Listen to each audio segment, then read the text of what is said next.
God trained me for this thing. He had a whole period of time where he was insulting me, making fun of me, bringing up all the things that I've done that I'm not entirely proud of, which are only really a couple, and I ain't saying what they are.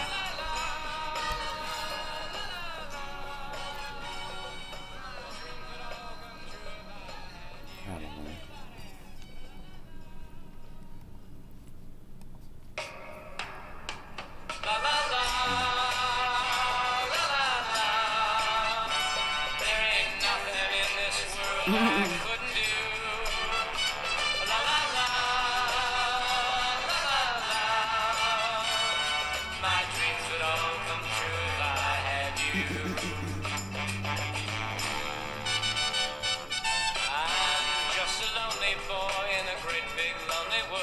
Satanists don't get to know the truth about anything because they've tried to kill God and the Holy Spirit. When you try to kill people who tell the truth and who are merciful and loving, you don't get to know anything that's true. Nobody wants to tell them anything that's true. All they do is rape shit.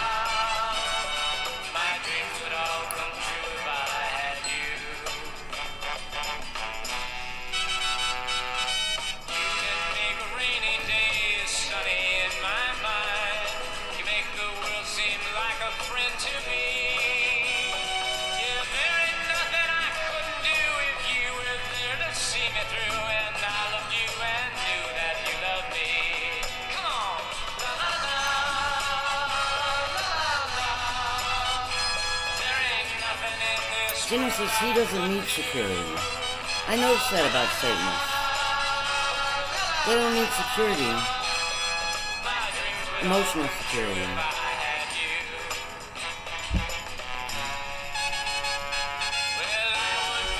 They renew their strength. Their resolve.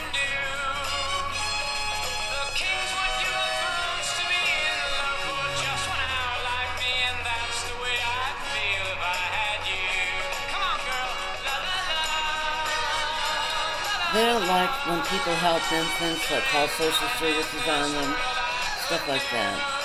They don't think infants should be helped. They think they should be defenseless so that they can be their predators.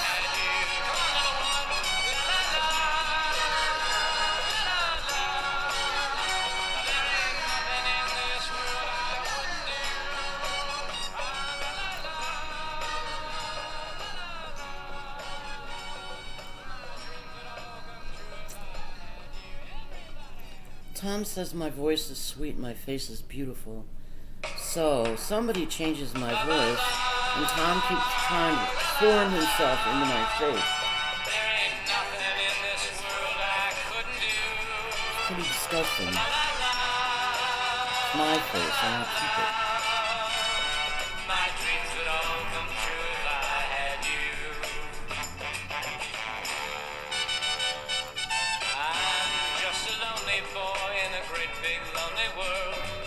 Someone like you could make my dreams come true. Then all the mountains I could climb if you just put your hand in mine. There ain't nothing in this world I couldn't do. Sometimes I need sugar. There ain't nothing in this world I couldn't do. La la la la la la la. My dreams would all come true if I had you. You can make a rainy day sunny in my mind. You make the world seem like a friend to me. Yeah, there ain't nothing I couldn't do if you were there to see me through. And I loved you and knew that you loved me. Come on, la la la, la la la. There ain't nothing in this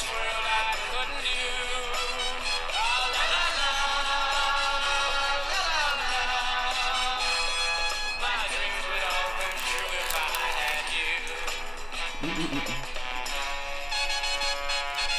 I would feel 10 feet tall if you were at my side. Ain't nothing in this world I couldn't do. The kings would give up thrones to be in love for just 1 hour like me, and that's the way I'd feel if I had you. Come on, girl. La la la. I'm only making a decision. There ain't nothing in this world I couldn't do. La la la la. La la la. Please give me all my thoughts and feelings, God. Come true if I had And please pray for me. There ain't nothing in this world I wouldn't do. That was a lot.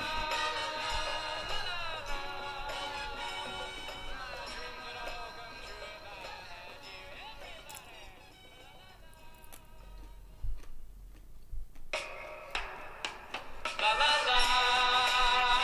God insulted me in the beginning of this process of training, Ain't nothing in this world I but he was pretty much friendly about it.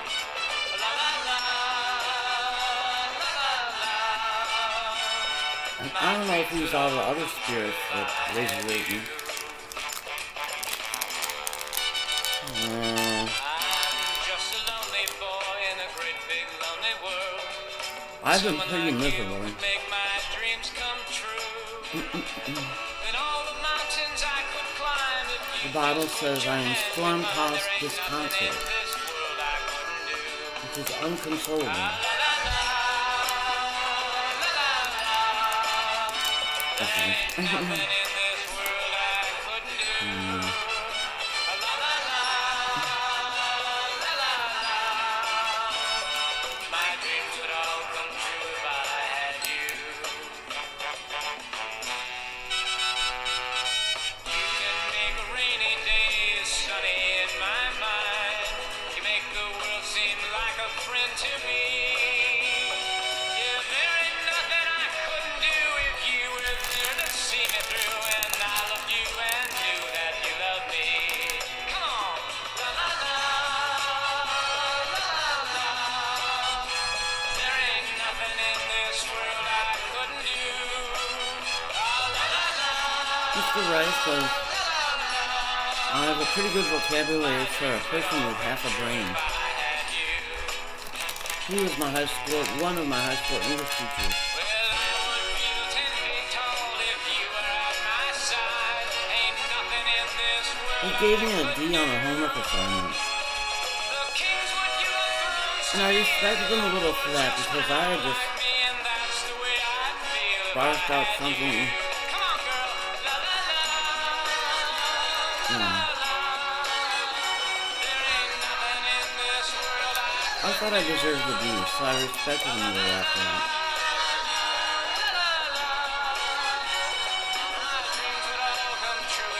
You can't pay attention to all your classes. I have honors classes, honors science, and honors math. You can't pay attention to all the English classes and all the, I don't know, social studies and shit. You can't give them all a lot of weight. You've got to set your priorities. So that's why I wrote a crap English paper for homework. But I did deserve a D because somehow it must be shown that I put no time or thought into it. My dreams would all come true if I had you. I'm just a lonely boy in a great big lonely world. Someone like you could make my dreams come true. And all the I had mountains literature I could 201 and climb, just 202 put your hand in my there freshman ain't year at the nothing in University of this Miami. world I couldn't do. And I put a lot of time into those courses. There ain't nothing in this world I couldn't do. La la la, la la la. My dreams would all come true if I had You know, the kind of classes where they give you the blue books you've got to write your essays in? Or just pale blue covered books with stapled paper. You make the world seem like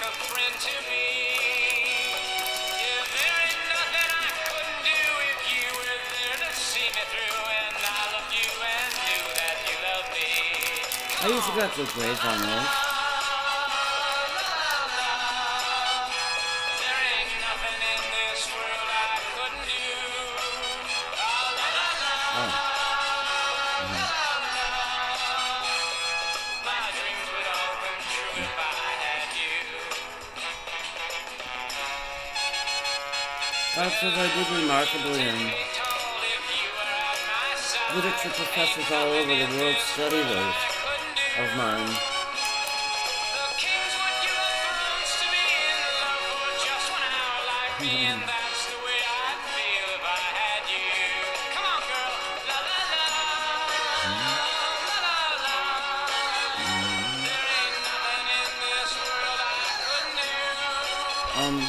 They may especially study them My dreams would all come true if I had you. east and slightly north of Sweden. Whatever country is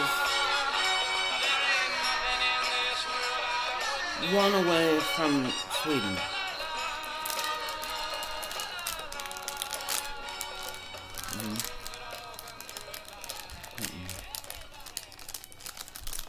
God says they do one away froms. Like when I was with my son on Lincoln Avenue, Freiburg lived a house away. Not next door, but the next door to next door. The Walkers lived next door on Osborne Road.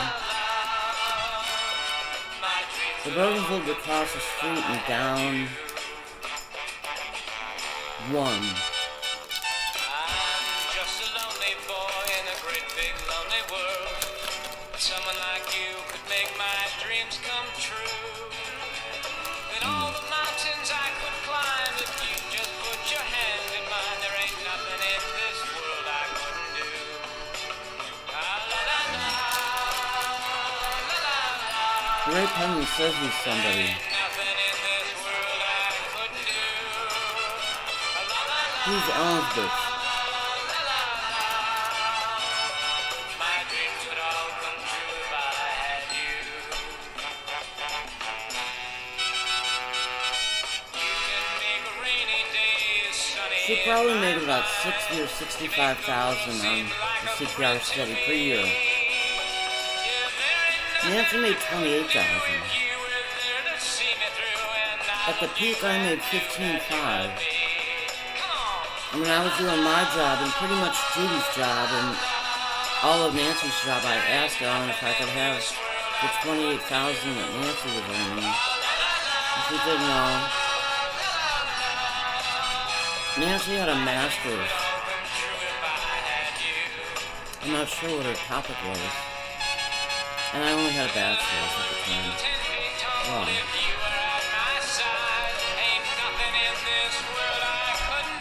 If I'm married to Paul for real, then I have several PhDs.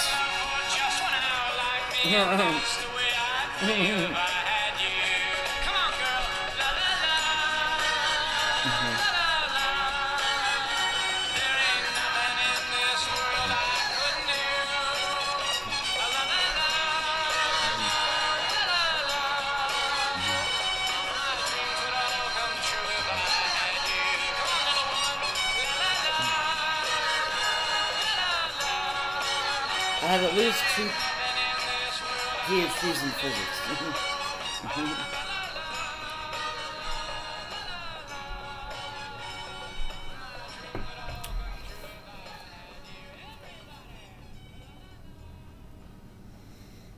Maybe if I could understand it like that.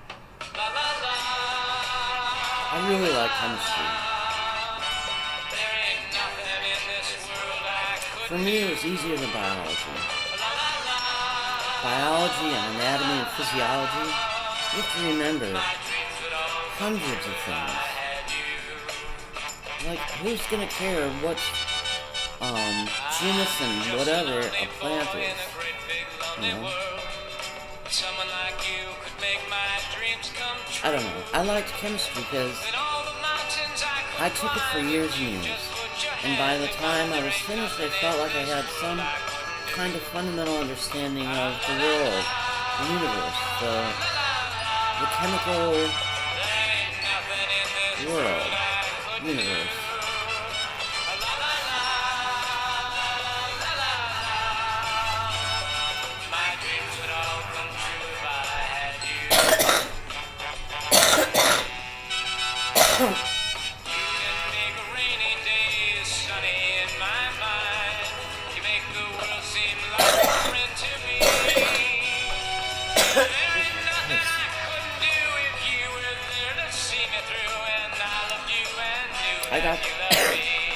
another cord of silver.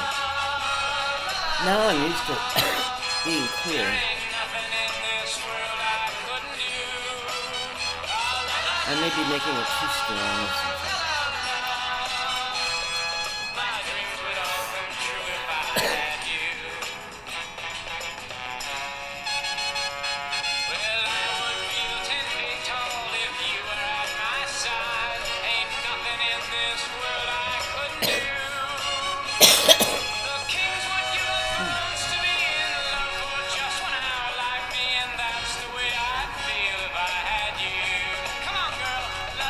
When I was in physics in high school, the teachers are not professors unless they hide that identity because of me.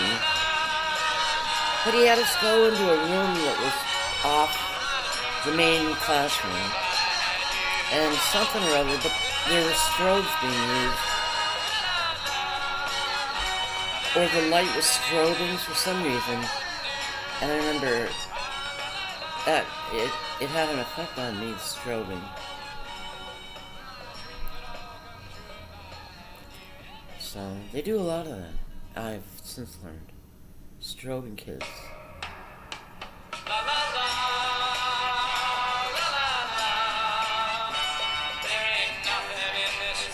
Harry says it's part of mirror programming.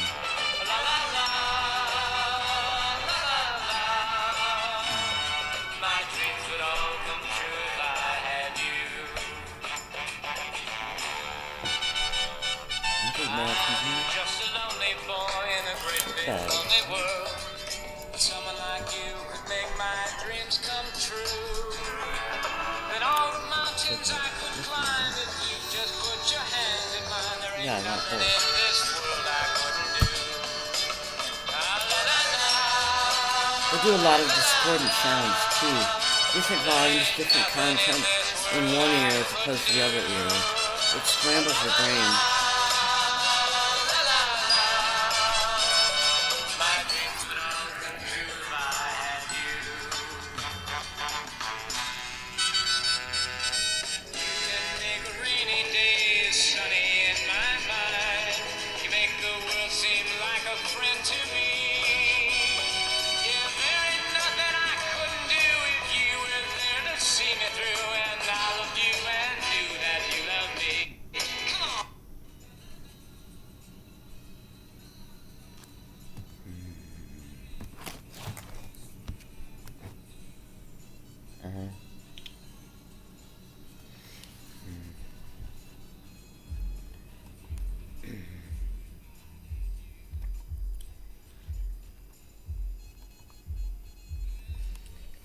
I, as Satanists, only have Anton LaVey's Satanic Bible going through their heads. No verses from God's Bible. They're not allowed. They tried to kill God. They're not allowed to read his books.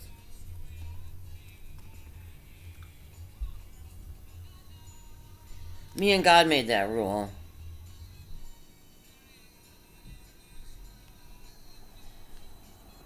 God says we made a lot of rules. No. Oh. Shit.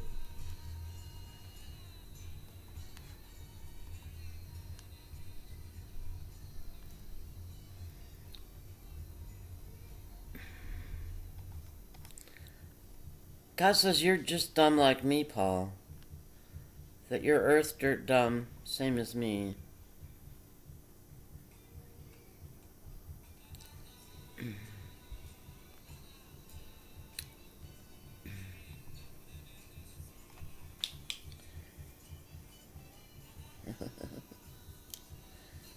There was a time when I felt strongly that it has to be me and God, you know.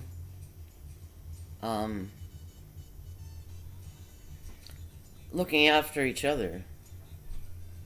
Because I don't think either of us would trust anybody else to look after us well. But we trust each other. God says I make mistakes. You know, the enemy of your enemy is not necessarily your friend.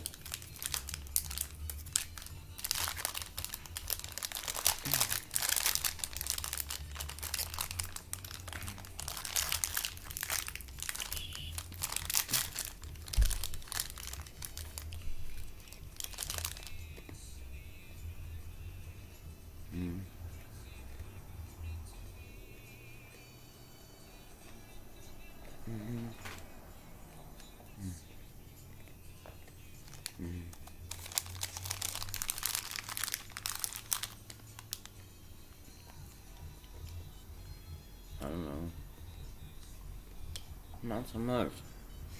I used to like black beans. Cubans eat a lot of black beans. And they'd serve them with butter. They haven't tasted the same.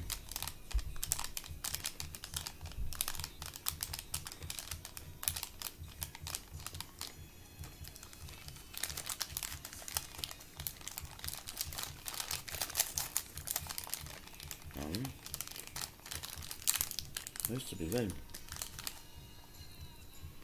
Maybe not.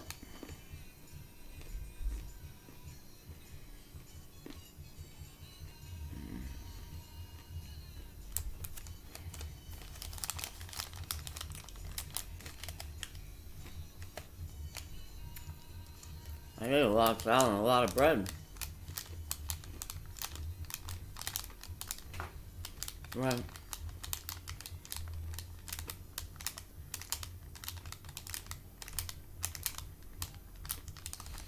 There was this place we used to eat, the whole family.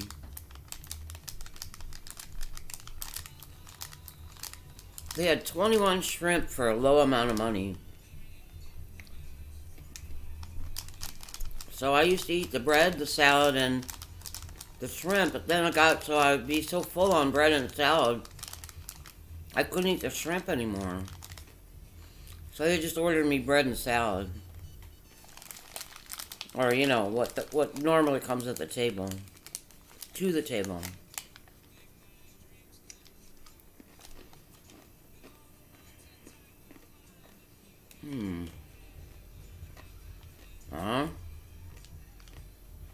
They say I was doing so well and so healthy eating all that shrimp. That's why they started taking us to the hamburger place with the trains along the wall.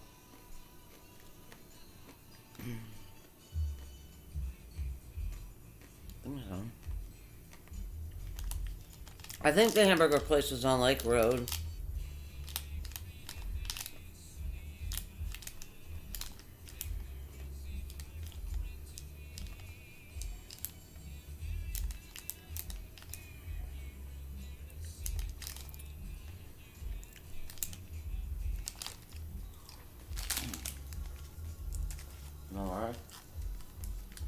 Nora. East. I think it was pretty far down east on Lake Road. Like a couple of little villages away or townships or something.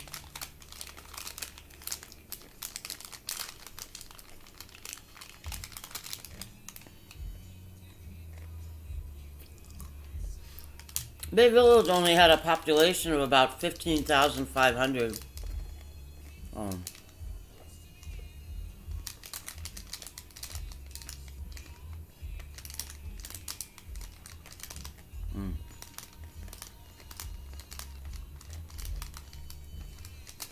Fond du Lac has like 42 or 43,000.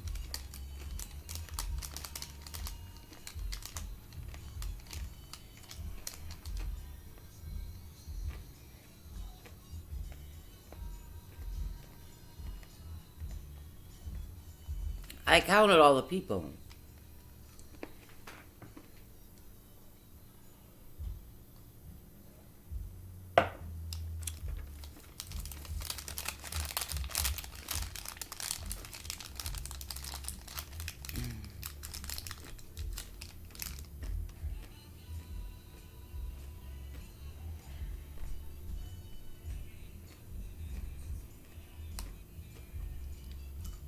Sadness are sullied.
Honestly, I'm questioning it now.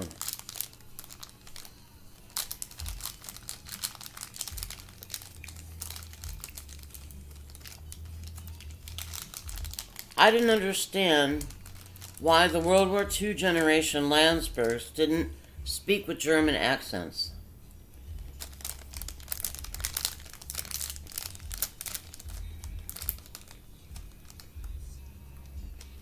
And I believe I speak German.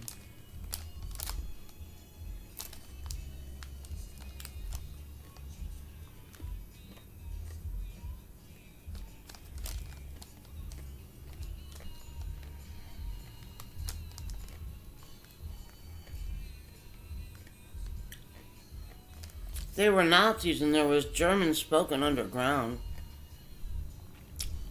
So I thought they were German and that maybe they were trained not to use their German accents when speaking English.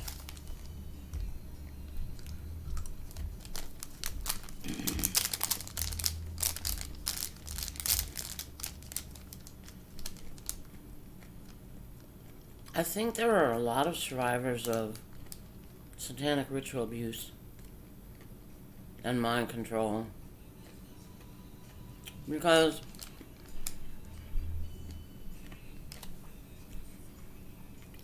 Christine Oksana wrote a book, Safe Passage to Healing, a Guide for Survivors of Ritual Abuse. And there were many contributors. I learned a lot from that book.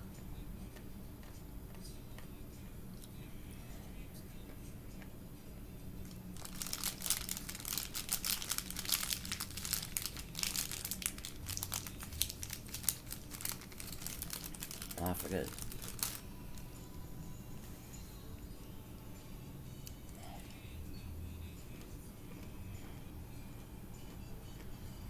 Normally I don't talk much. Well, I think I talk a lot with God.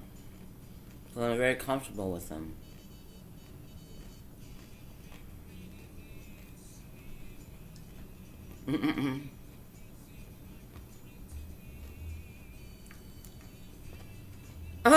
No.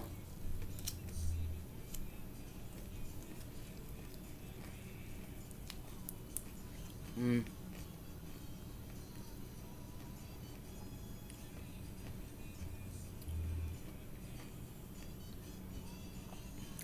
Horses and elephants.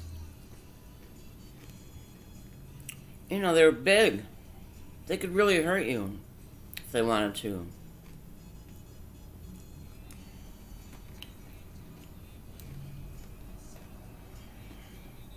I'm less afraid of elephants than I am of horses. They're pretty smart.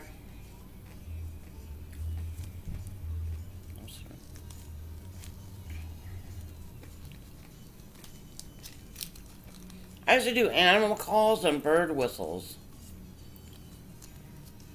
Bird calls at the zoo. The Miami Metro Zoo. I would just go there. They have these monkeys when you first enter. They're in this whitish, ash whitish tree with lots of branches and maybe some leaves, but it's all fake. But they had this bubble under their chins.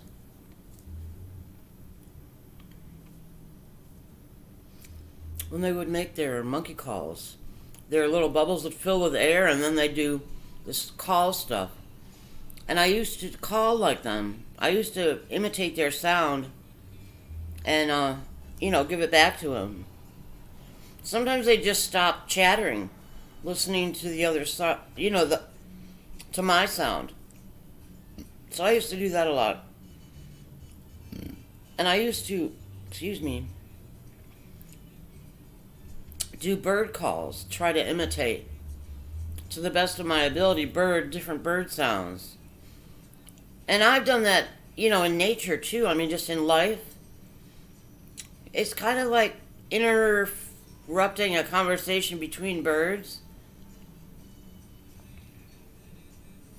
And they'll stop and they'll listen to you, and then sometimes they'll just chatter on anyway.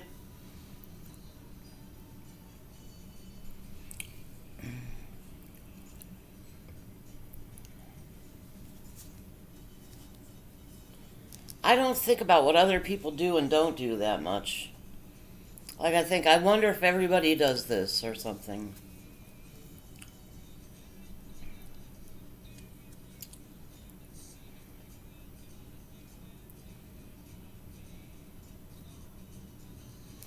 I kind of was at war with the zoo.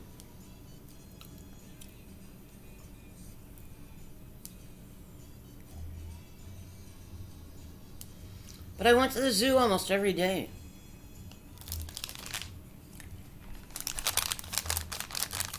I don't know. You buy a yearly pass. You can go as often as you want. Oh, shit. 5 p.m. snooze.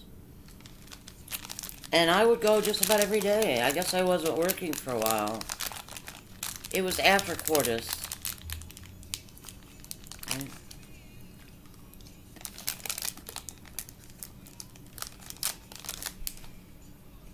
Well, I do my monkey chatter and my bird calls. Once I just whistled at all the, or some sound, at all the animals in general to, wake up, rebel, get yourselves free. Which was fucking impossible.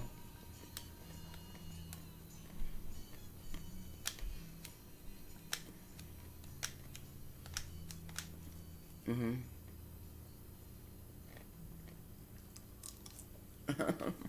Come on.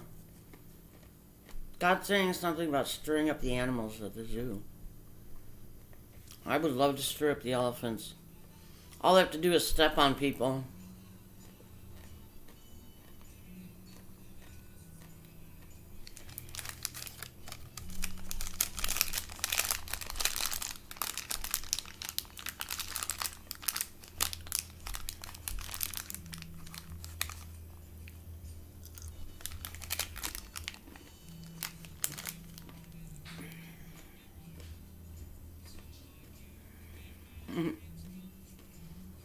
God says me and him have cleared a lot of the toxic energy waves in the atmosphere.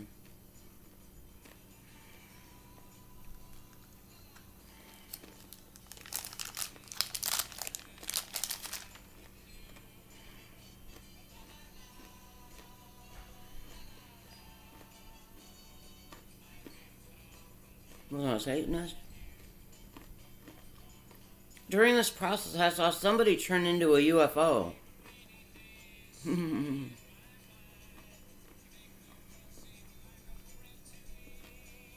was weird. It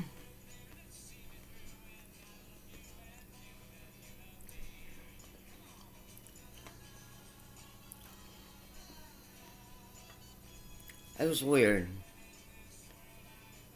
I'm not sure if it was a bad guy or a good guy. But they just popped. Popped into a UFO. Popped.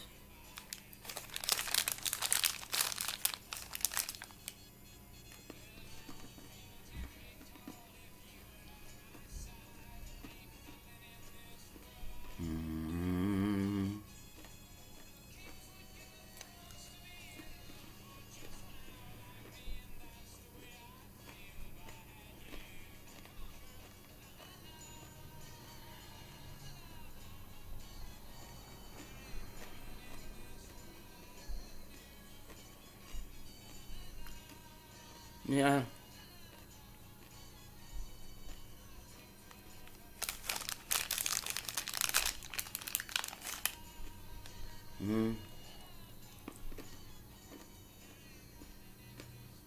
I forget.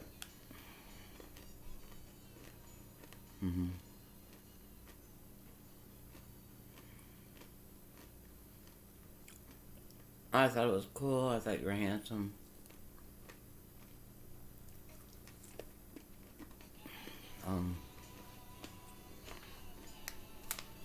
There was something going around on Facebook, and I reposted it too. Keanu Reeves and some of his famous quotations. His quotations. I thought it was pretty cool.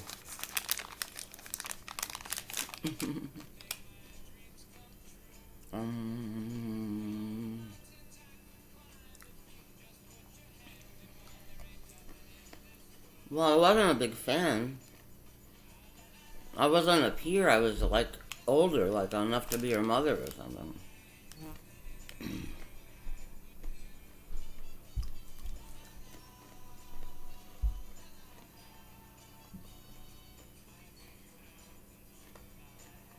You know, yeah.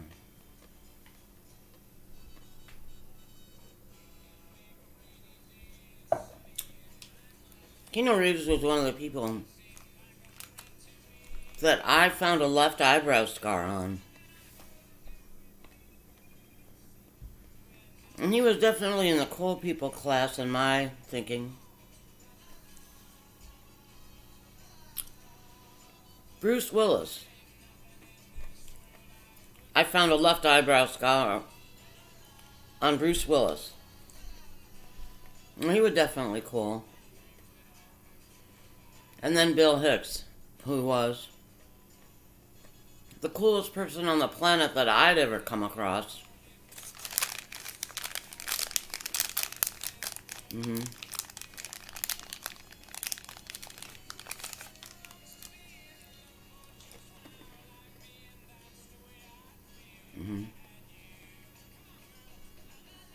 I have a picture of my left eyebrow scar on the internet.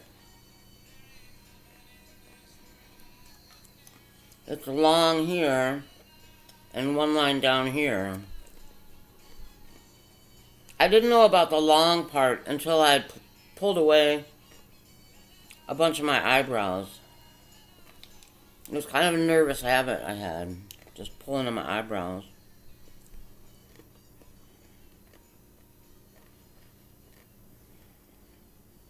I don't know how long it is.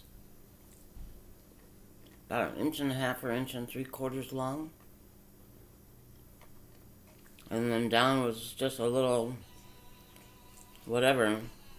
I used to use eyebrow pencil and cover it up.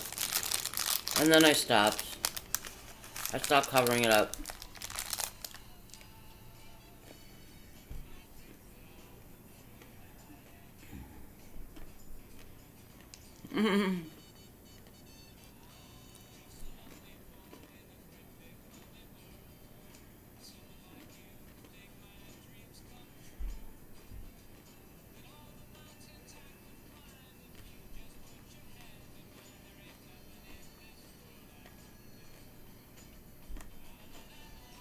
What do you call it?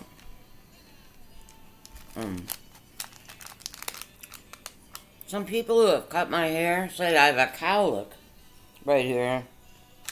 I noticed that it was wavy on this side and straight on this side, my hair.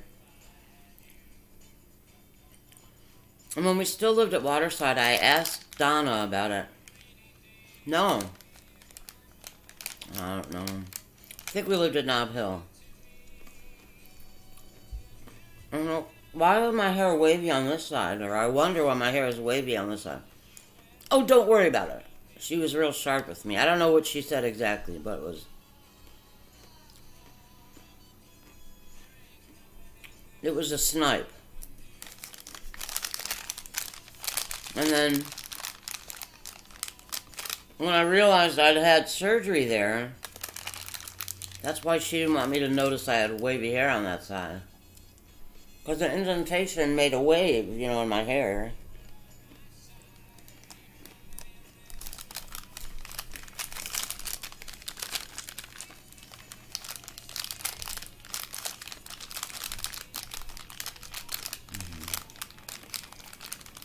Weird. You know.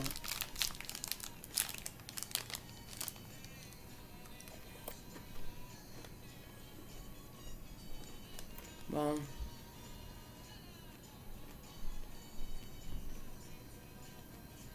Yeah, she like supplicated.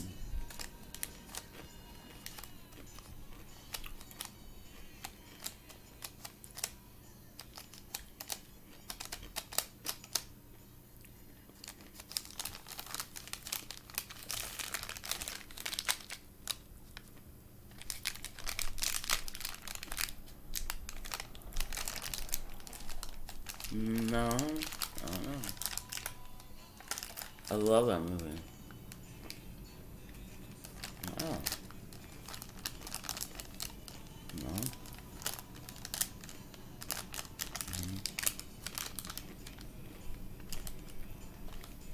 Mm-hmm.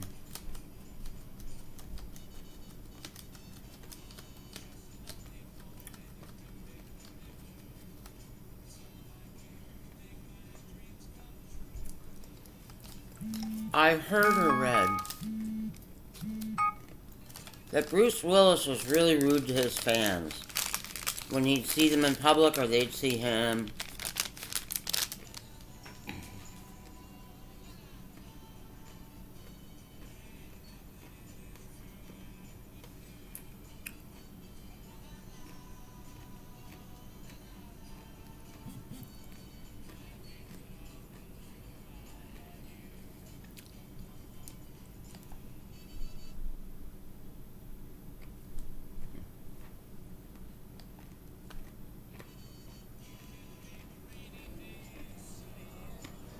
I think I ate all my M&Ms.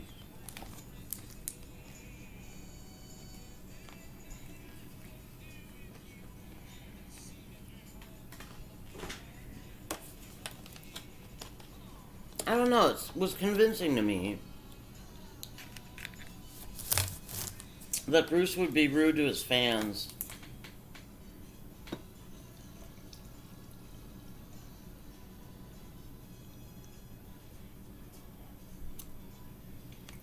And I did believe what I read about Ellen DeGeneres.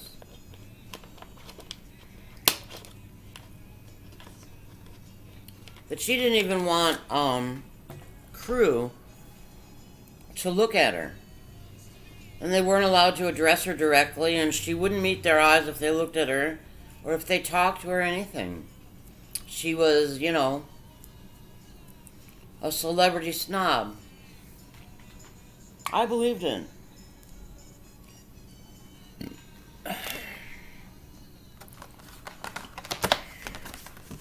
I could just picture it.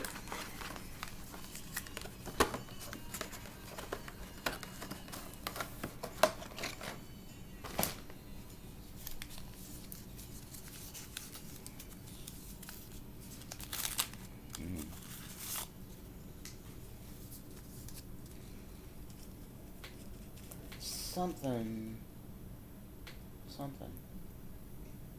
Dark.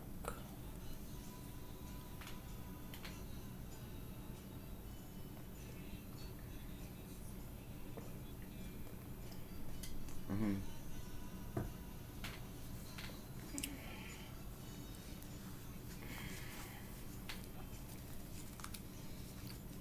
No. I don't know.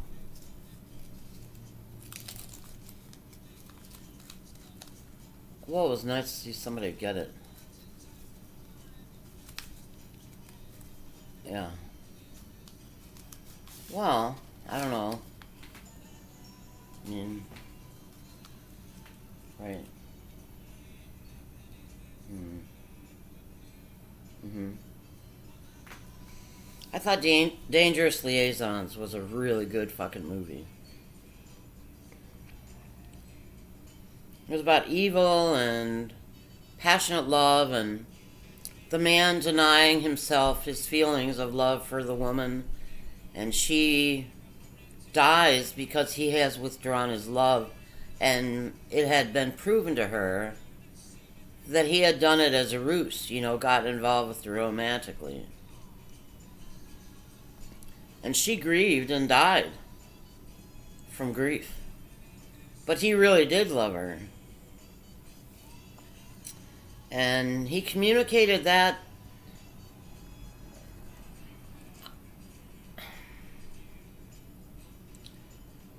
I can't remember every detail of the movie, but I remember a lot of it. Um, he confessed to somebody how he felt about her. I don't think he had a chance to tell her before she died.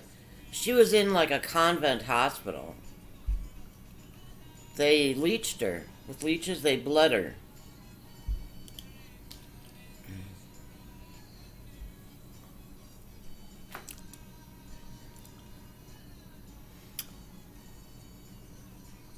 But he communicated, at least the audience knew that he really did love her.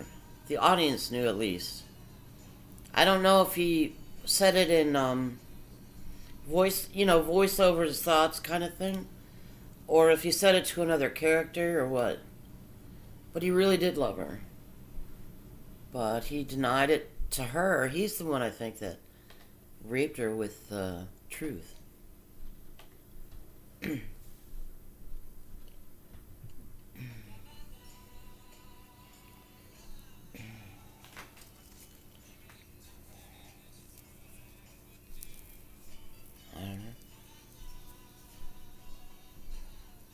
Yeah, he made her ill. She didn't. She was a good religious woman and a wife, but she, succumbed to the affair with him. He charmed her to death until he got her in bed. John Malkovich played the bad. Viscount something. It's a title. He was a Viscount, Viscount, but I don't remember his name. He was a Viscount. It's a title, like Count, Viscount, Lord, Lady. Only it's probably French. It's French. Lord and Lady are English, but there may be other countries too.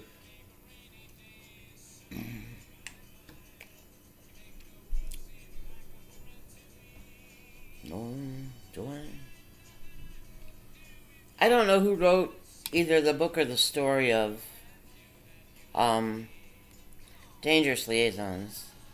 And I'm sorry to say they made a remake for the younger generation. And it really sucked ass.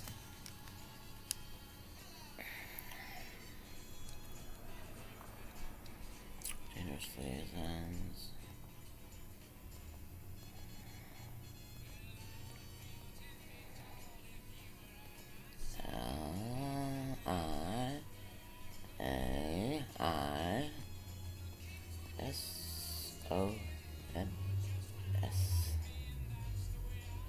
Liaisons. Author.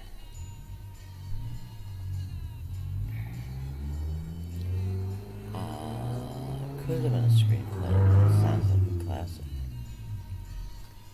Pierre Choderlos de Laclos? Dangerous Liaison of Pierre.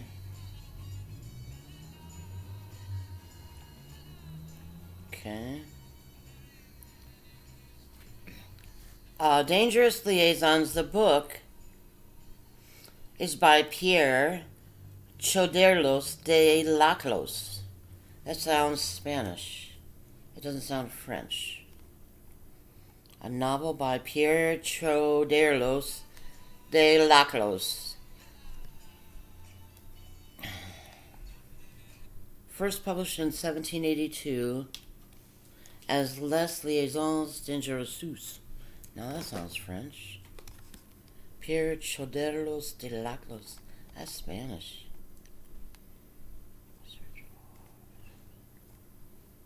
True.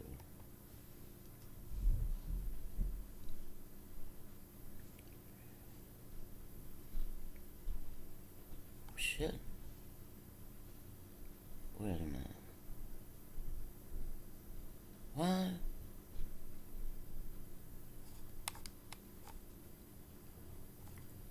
That's weird. There are two different authors on the same search page. I googled Dangerous Liaisons author, and I've got Pierre Choderlos de Laclos,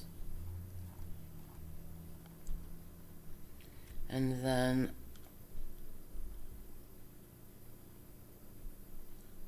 Christopher Hampton, Hampton, based on his 1985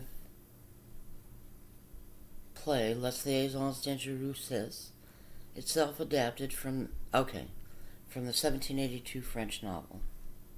Okay, alright, I didn't read far enough. Alright, so I want to know.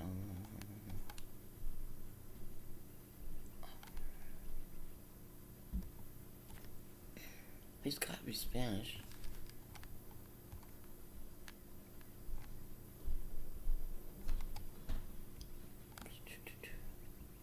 Now he was born Pierre Ambroise Francois Choderlos de Laclos.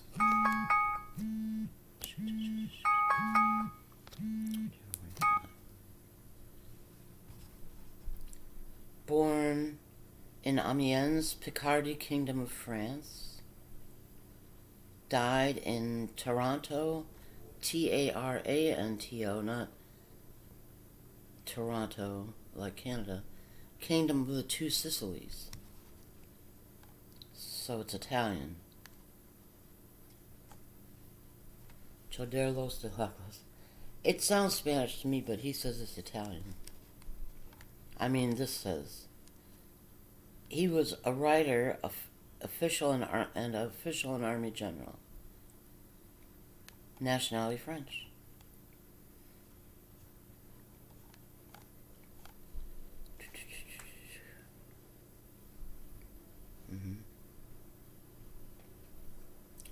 It says Pierre Ambroise Francois Choderlos de Laclos was a French novelist, official, Freemason, and army general, best known for writing the epistolary novel Les Liaisons Dangereuses.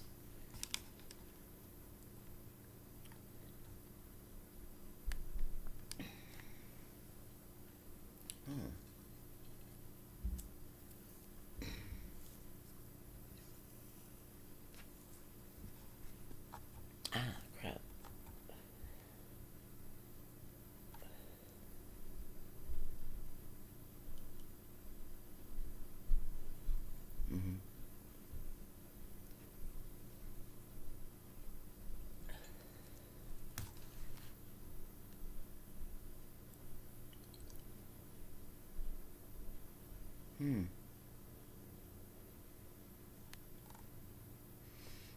His novel, Pierre's, has inspired many critical and analytical commentaries, plays, and films.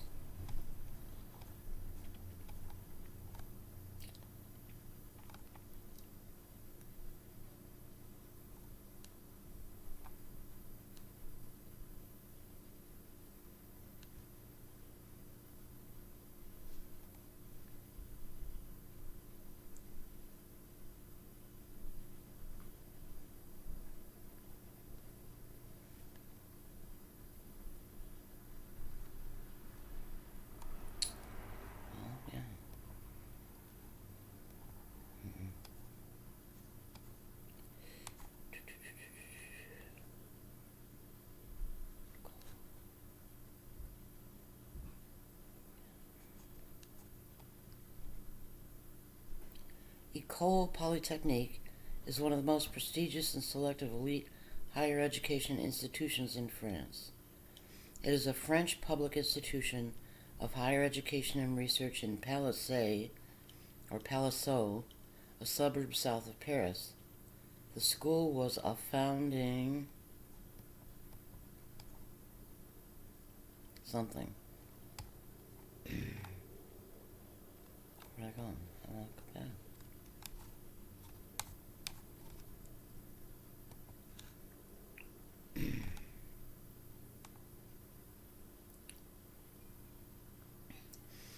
Okay. Law Russia.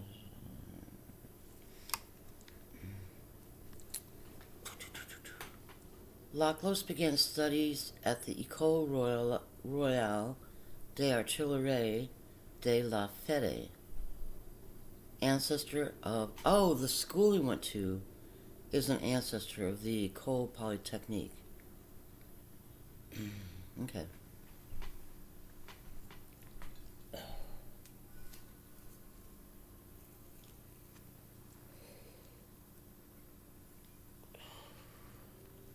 That's weird. How can you be an ancestor of an institution?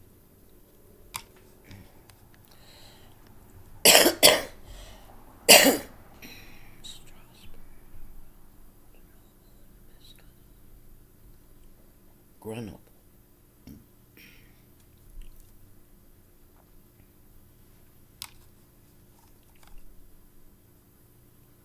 Wonder. In 1763, Laclos became a Freemason in La Union military lodge in Toul, Toul. There's a Toulouse-Lautrec. He's a painter. He was a painter. I read about him that his mother used to chain him to the bed and make him write when he was maybe a teenager. I guess she'd starve him when she wanted to, and all this kind of stuff. Her intent was to get good paintings out of him.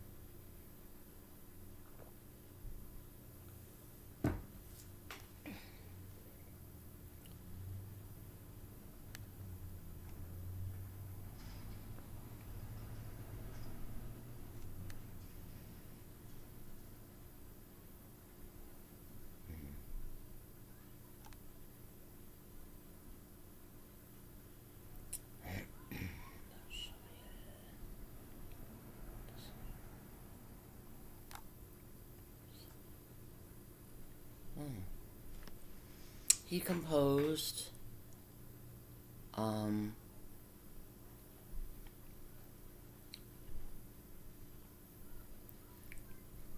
part of an opera, Ernestine, inspired by a novel by Marie-Jeanne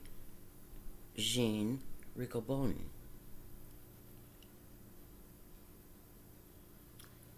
The music was composed by the Chevalier de Saint-Georges. Its premiere on 19 July 1777 in the presence of Queen Marie Antoinette proved a failure. In the same year, he established a new artillery school in Valence, which would include Napoleon Bonaparte among its students in the mid-1780s.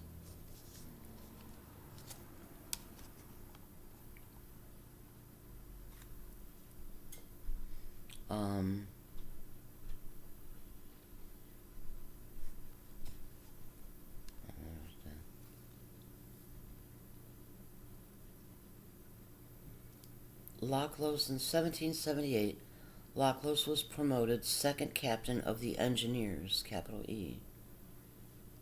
In this period, he wrote several works which showed his great admiration of Jean-Jacques Rousseau, with an R.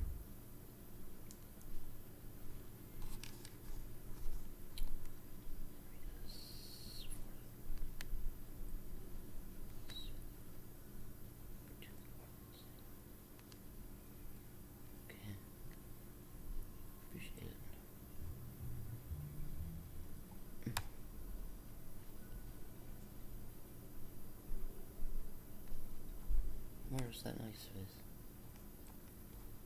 Jean-Jacques Rousseau. Ah, there it is. Jean-Jacques Rousseau has a nice face. Yeah. Jean-Jacques Rousseau was a Genevan philosopher. That's Geneva, Switzerland, must be. Writer and composer. His political philosophy influenced the progress of the Enlightenment throughout Europe, as well as aspects of the French Revolution and the development of modern, and then it stops. He looks a lot like a, is that the one? He looks a lot like an actor. Yeah. Would you? Movie. I don't know. I don't know if I'm reading all about Satanists or if I'm reading about good guys too.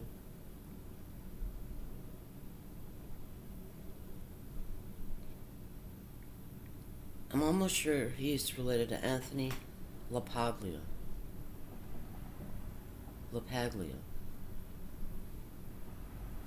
I gotta look him up. Jean-Jacques Rousseau. I did.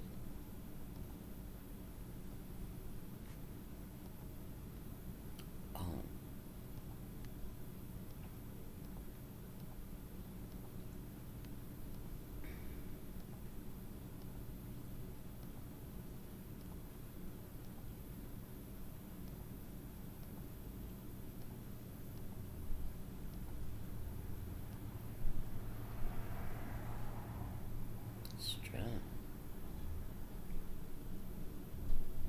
Wow, Anthony LaPaglia was born in Australia.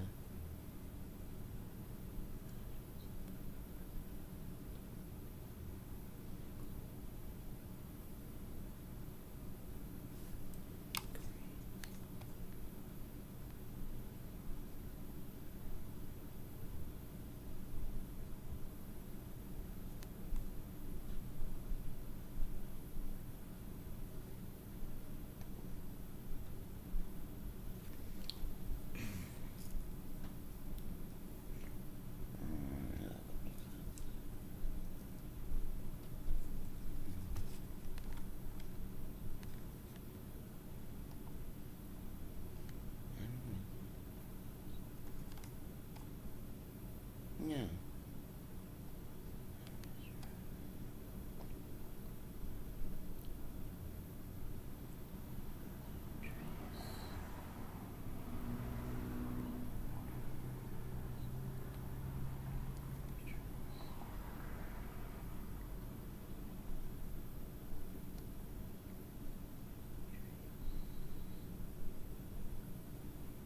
Yeah.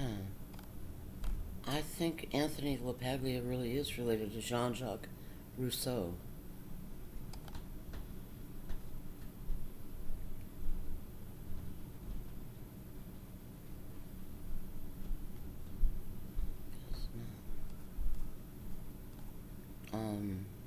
Without a Trace. Anthony LaPaglia is in Without a Trace. But I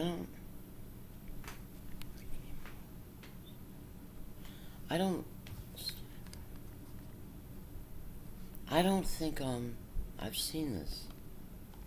But the title is familiar. There was a mini-series, I don't know what channel it was on. It was like 5 or 6 episodes of something. Rich and I watched it. You know, since 2003. It's pretty good. Give me a minute. Yeah.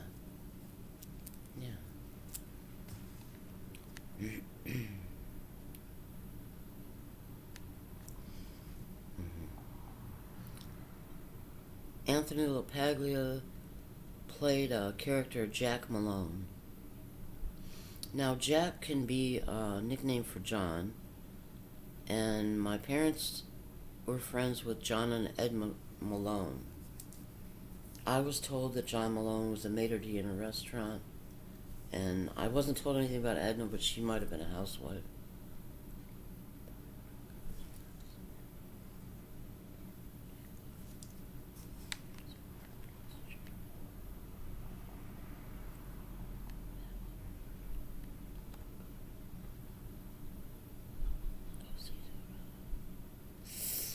The names of the characters in this Without a Trace. Anthony LaPaglia is Jack Malone. Then there's a Samantha Spade. There's a Sam Spade, a character. I don't know who the author would be. A Danny Taylor. Could be a combination of Donnie, what's his name, and Taylor Poole. Martin Fitzgerald, that'd be Martin Sheen with Rose's maiden name, Rose Kennedy's maiden name, Fitzgerald. Oh, and that's the F in John Fitzgerald. There's a Vivian Johnson, which could be Vivian Bonnet starring Lyndon Johnson. And then Elena Delgado. These are character names. Delgado for Jose Delgado, who was the lunatic from Yale. That man has no right to control his own mind. Someday armies and generals will be electronically controlled in the brain, by the brain. So, I've seen Anthony LaPaglia in some things.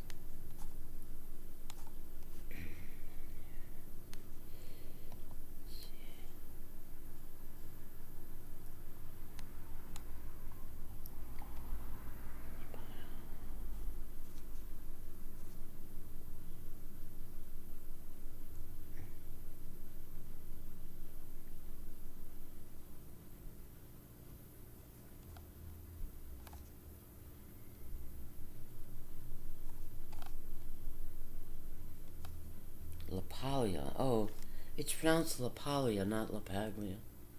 LaPaglia.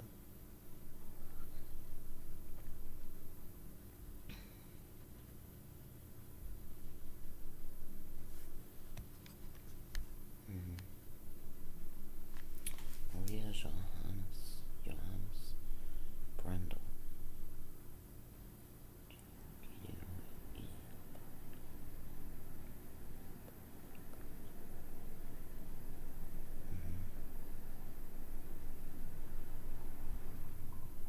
His mother was Dutch, and his father was from Bovalino, province of Reggio Calabria, Italy.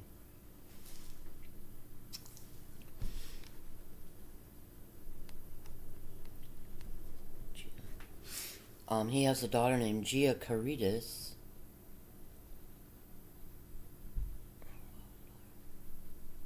Oh no, that was his first wife, Gia Caritas. And they had a daughter named Bridget.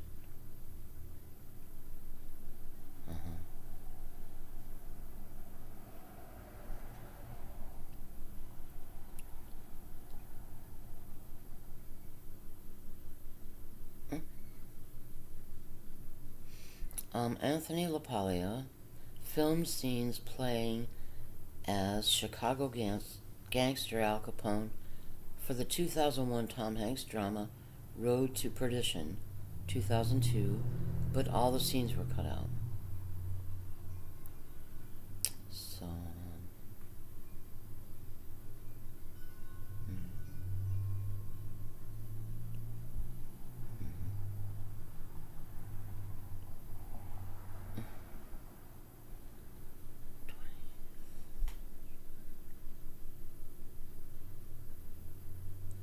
I'm pretty sure I went into the acute unit on October 27th.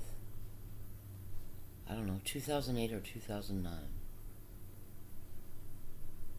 I had a real alcohol problem. And I was shaking, especially my hands. I couldn't write my name to sign. I couldn't sign. When I got to the acute unit, you have to sign some agreements or whatever. I couldn't sign them. But the nurse was really very patient. She'd seen this before, the alcohol poisoning or sickness or something. She'd seen it before. The acute unit was for drugs and alcohol and acute mental crises. So, I wouldn't have been able to be working with alcoholics in a sympathetic way at one time. I don't know if I would now. But I mean, Harry was in AA.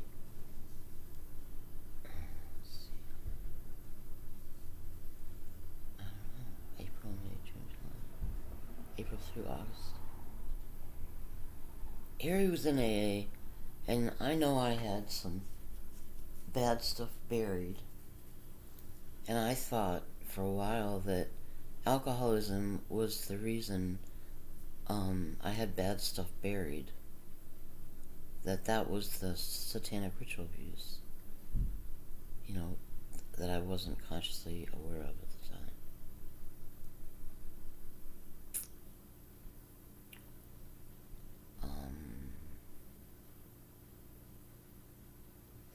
Please help me, God.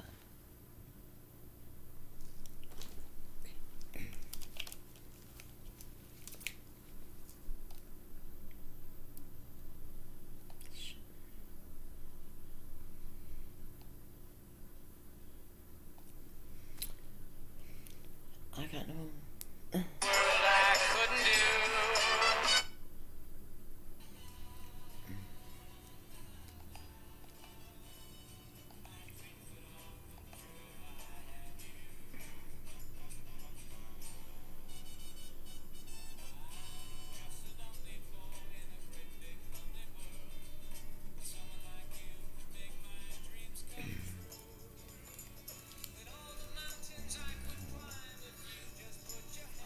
Oh. Somebody says Satanists are very upset because I went to the chiropractor yesterday. He adjusted my neck, which Satanists have to be responsible for. I don't know who. I assume family of origin or government assigned bot paradigm of origin. I guess Satanists are partially synthetic people.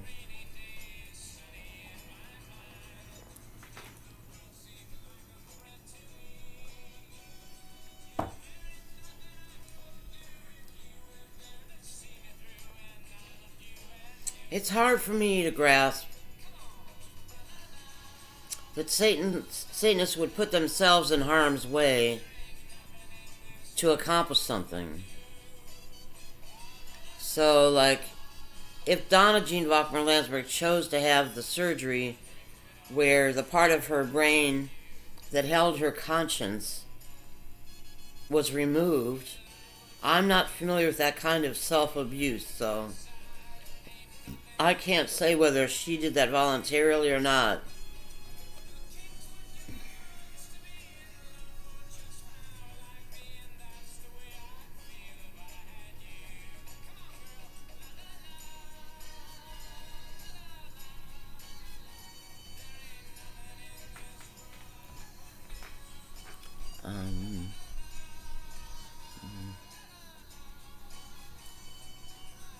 I don't know if she would submit voluntarily for that or not. My inclination is to say yes, she would.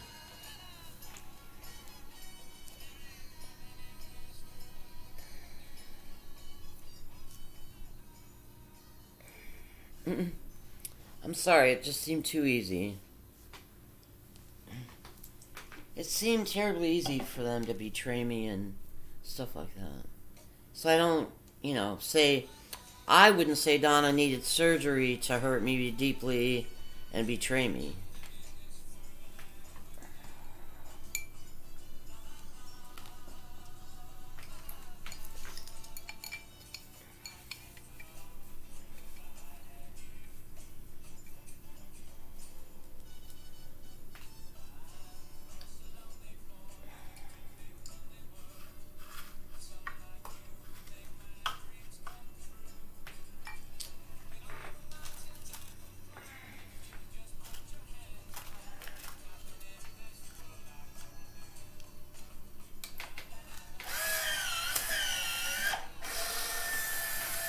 I used to think Harry was the better of the two. And I used to think he had a fondness for me sometimes. But the funny thing is that Rich, my son, was more scared of Harry than he was of Donna Jean Vockmer-Landsberg. He would walk into their apartment, and Harry'd be sitting at the dining room table, and he'd just start to cry. Sometimes he screamed and ran away into the den when he was like 3. But, Donna convinced him to walk with her, and I think she was just talking to him kind of bending over, and he was kind of like, obedient and stuff. But Harry scared him. Harry scared him. Harry was on oxygen at the time, so it occurred to me maybe it was the tube going in his nose. But it made me think, why is he more scared of Harry than Donna? When Donna terrifies me, and I thought Harry was the better of the two. So I thought about it, and I thought,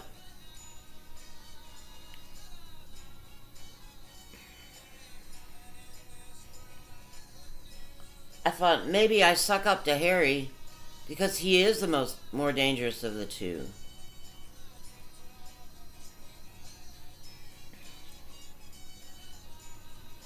Maybe I sensed it.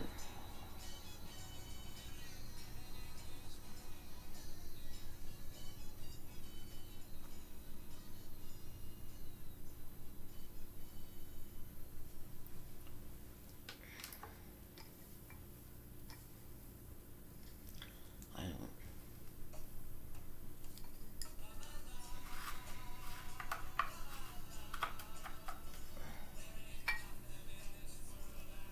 Oh, yeah.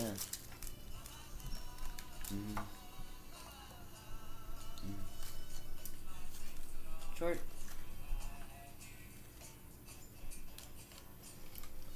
Well,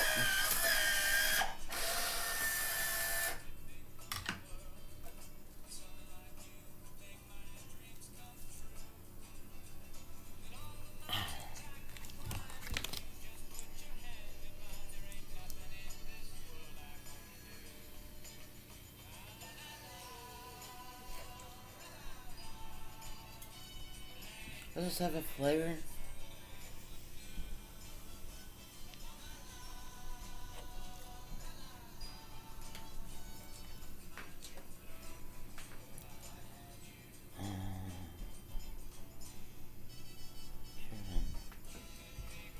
I thought it had a flavor.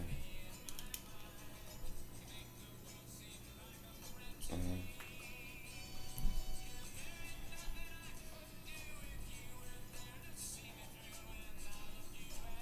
Sure hemp.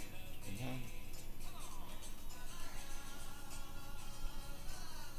I got a hemp extract tincture that doesn't have a flavor.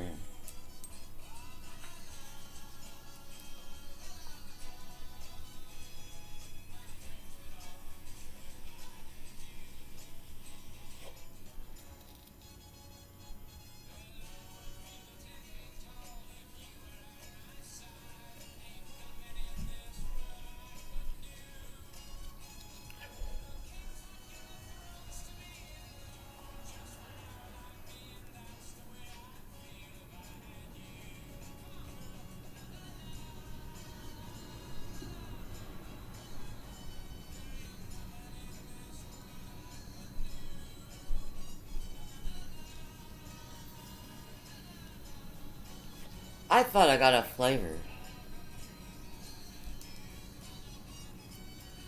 It could still be tasting like the hemp oil I used that burned.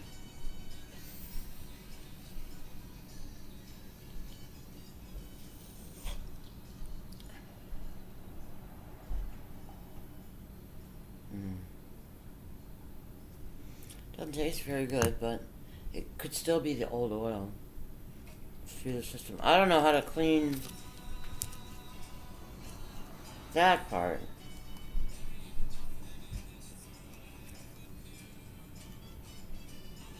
This part. I don't know how to clean it out.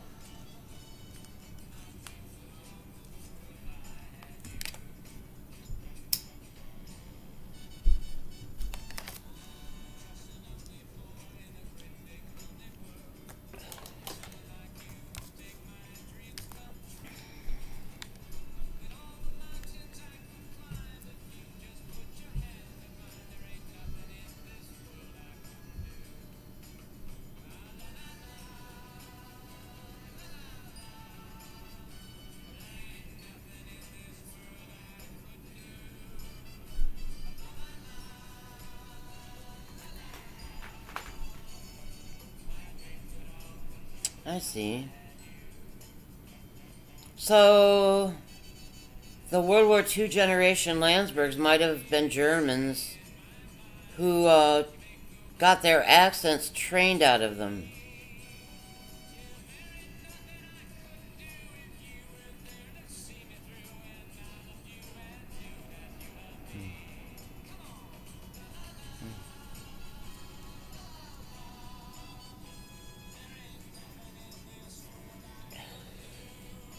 Well, Pogli wants me to let you know that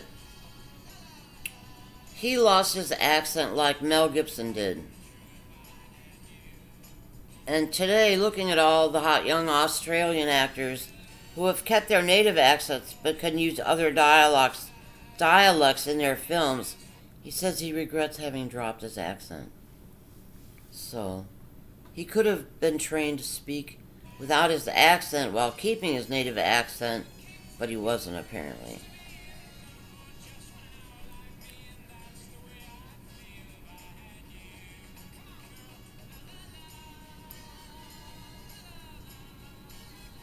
Right. 1998. Oh no. Ursula Brooks. Hold on a second. Ursula Brooks.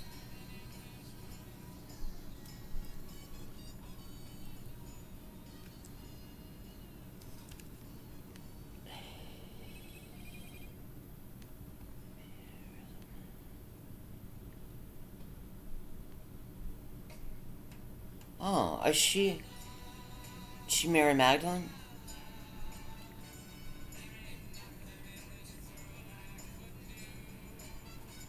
Are you Mary Magdalene?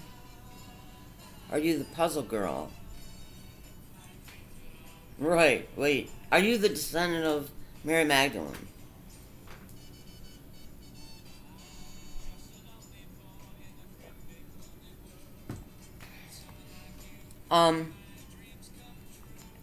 LaPaglia is former brother-in-law to Ursula Brooks, who was in Angels and Demons. I'm just trying to figure out if she played the ancestor of Mary Magdalene. The one that would figure out puzzles. Oh. The little handheld twisty puzzle. Agent was legal. Known for.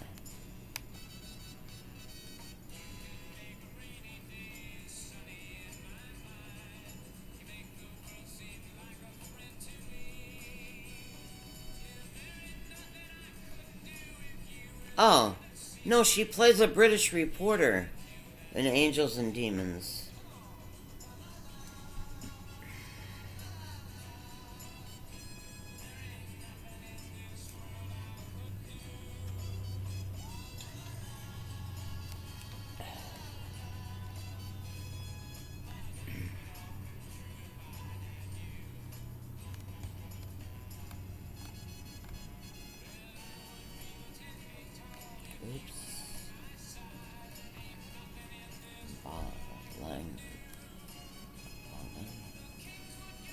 Oh. Ron Howard directed Angels and Demons.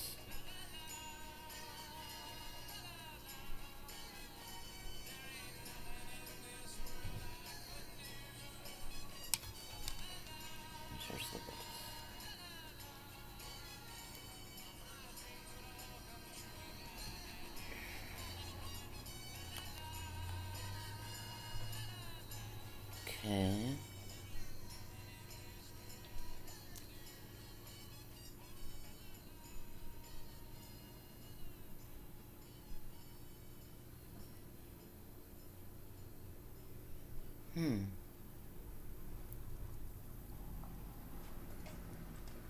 Okay.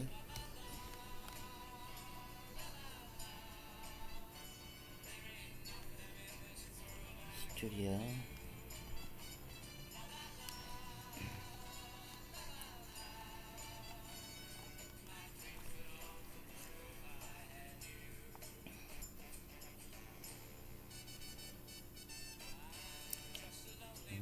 gold on this fugitive piece.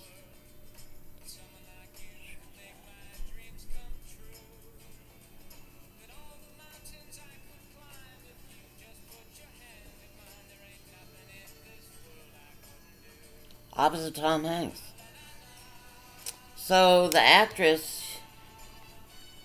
Alright. Alright. Mary. Oh, Descendant. Descendant.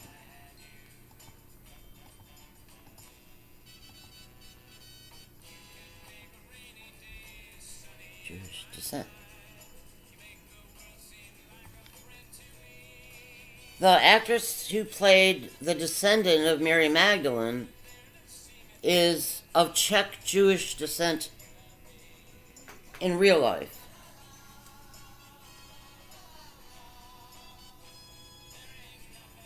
She is one of the most acclaimed actresses in Israel. She was born in Tel Aviv, sometimes referred to as the Ice Princess due to some of her roles.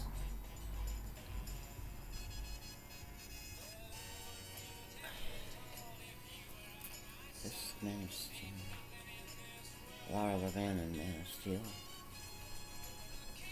So...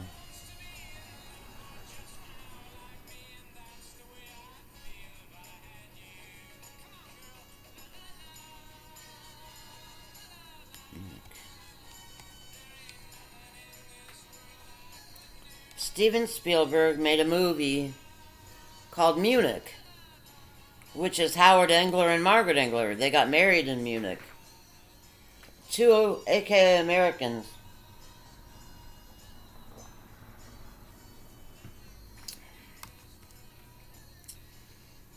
He was a captain in the army, or a major. He was pretty high ranking. And Margaret Engler was Red Cross. And they met and married in Munich. I got that from their obituaries.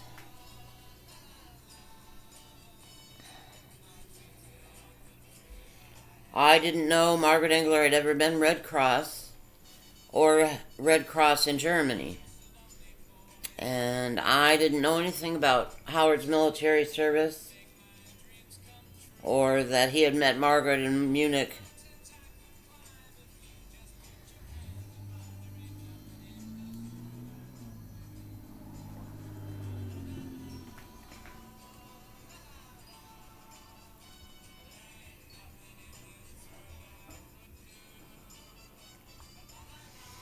Howard had very pale blue eyes. They were quite striking. No, it was not Howard. He turned on me in the summer of '80. Everything was turning, everything was changing. But I had always had affection for him. I used to sit on his lap when I was a little girl out on the cement patio outside their home in Ada, Ohio. He was gentle, he was nice, but when he turned on me, he was eating at a table at the family reunion and I was eating at a table at the family reunion. I think I was sitting by myself, and he got up to take his plate, to throw it away or take it to the kitchen or something. And he turned and looked at me, and it was a cold, non-connected look, which I had never seen from him before. I always thought he was very friendly and gentle. But some other things similar were happening, and Dino had pretty much driven me over the edge.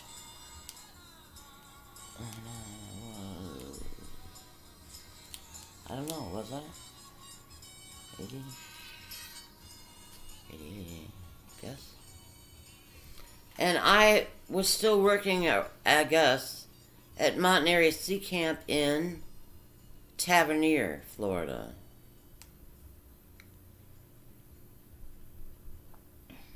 And it was a very stressful job. It was very stressful. It was enjoyable. I liked the kids very much. But it was stressful.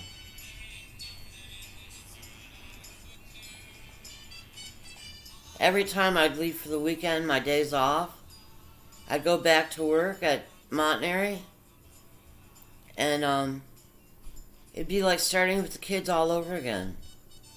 You know? All the smoothness me and the kids had achieved during the week was undone when I was gone. And then I had to start it all over again and remind them of rules. And I guess I irritated the Satanists who worked there. Maybe owned the place. Maybe Chuck owned the place. Anyway. Because I would always do a head count on the boys. I was always keeping track of my boys. There was room for 10 in the house, and I don't remember how many we actually had in our house. No. Yeah. Anyway, they'd be out playing during the day and the early evening, and I was always doing a head count. Okay, where's what's his name? And then I'd look for the other person. If I missed a head, I'd go look. Hey, have you seen blah, blah, blah? So I was always keeping track of my kids. And apparently that really irritated management, maybe staff.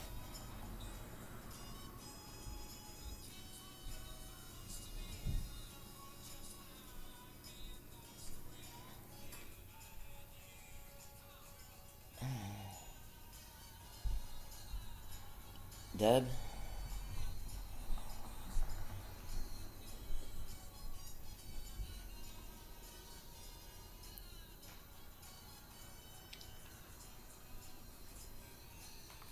Well, I get lied to all the time, so I can hardly ever suck the truth out of these people.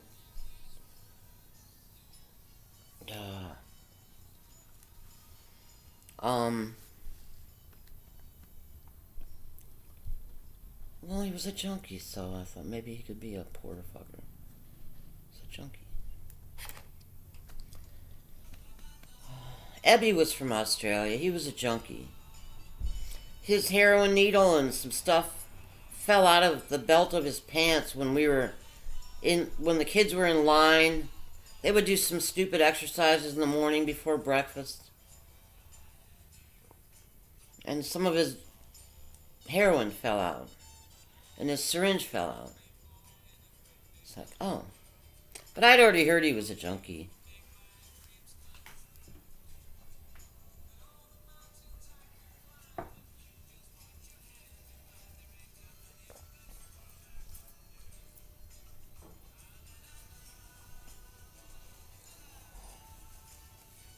Ran out of cocaine. No. There you go. No.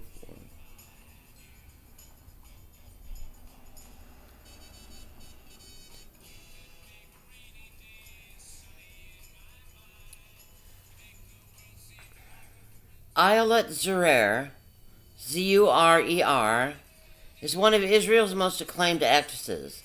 She was born in Tel Aviv and first garnered the attention of Hollywood when she was cast by Steven Spielberg in her first English-speaking role as Eric Bana's character's wife in the Oscar-nominated film Munich.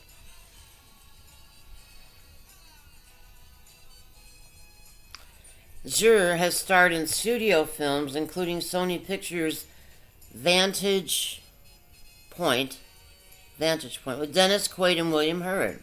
Doesn't that sound like an old movie? Samuel Goldwyn's Fugitive Pieces opposite Stephen Dillane and Paul Schrader's Adam Resurrected opposite Jeff Goldblum and Willem Dafoe. Ron Howard's Angels and Demons opposite Tom Hanks. Darling companion to Lawrence Kasdan ensemble cast featuring Diane Keaton, Kevin Kline, and Warner Brothers Man of Steel. Okay, they don't have very good punctuation here. Lawrence Kasdan made The Big Chill. So, Kevin Kline was in The Big Chill. And I don't know what other movies Lawrence Kasdan has made. She played in...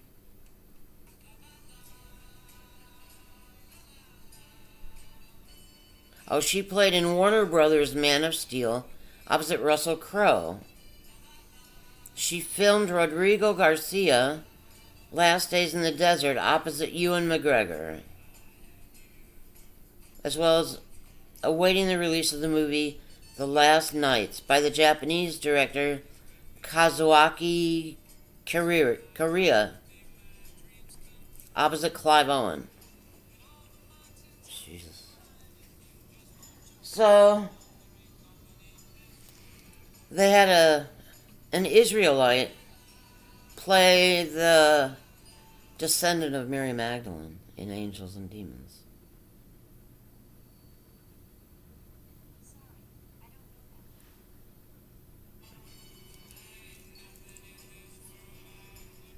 Well, she's from Israel. So she's an Israelite. She's an Israeli, I'm sorry. She's not an Israelite, she's an Israeli. Jesus Christ. I've done that. Okay. Anyway, she recently won the Gold Nymph Award for Outstanding Actress in a Drama Series at the 54th Festival of Television of Monte Carlo for her role in the series Hostages.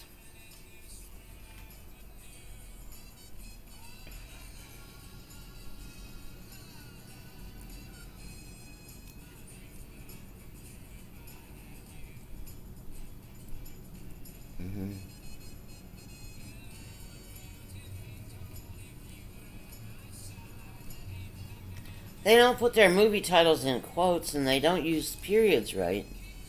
So this is imdb.com bio by Claire Arnaud Albour.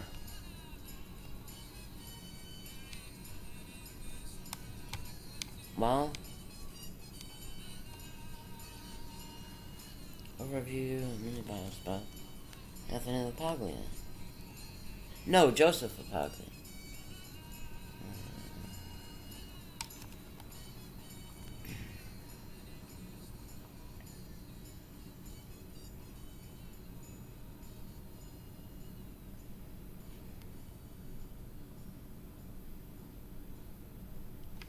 Yeah, Vantage Point must have been a remake, or Vantage Point is an old movie, isn't it?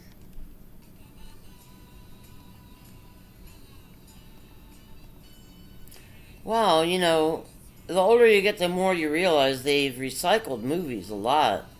Like, you know, some movie I thought was an original had been recycled twice. Like once in the 40s and once in the 20s or something.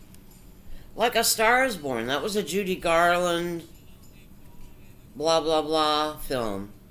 Same basic story.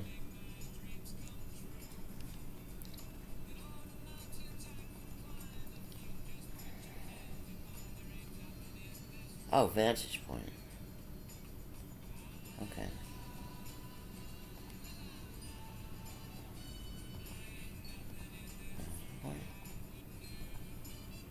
Ow.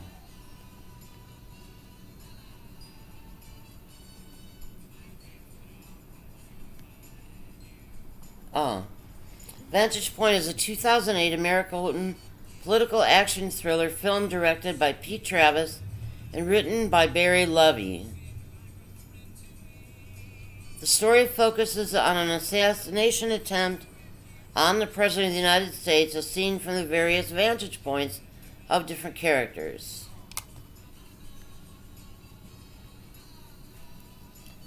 Moritz Stewart Baird Mokri. Columbia Pictures. What does my vantage point mean?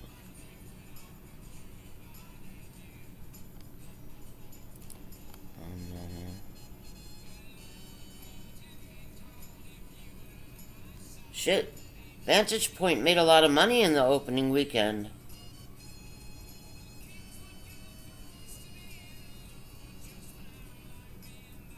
Good.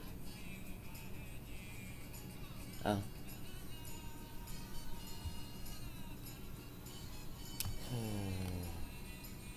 I may have been thinking of the movie Vanishing Point, thinking that maybe Vantage Point is an old movie. Uh-huh. But I'll look for an original.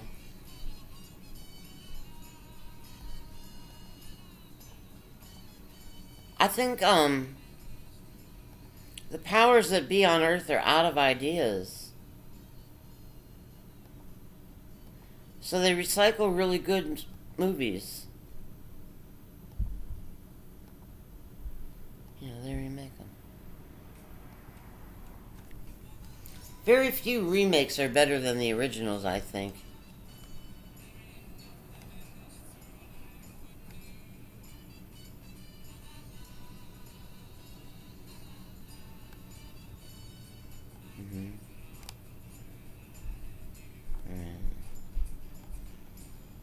Yeah, same point. Okay.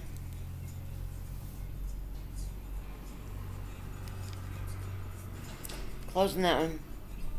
No more, what the fuck's her name? No more Islet Zero.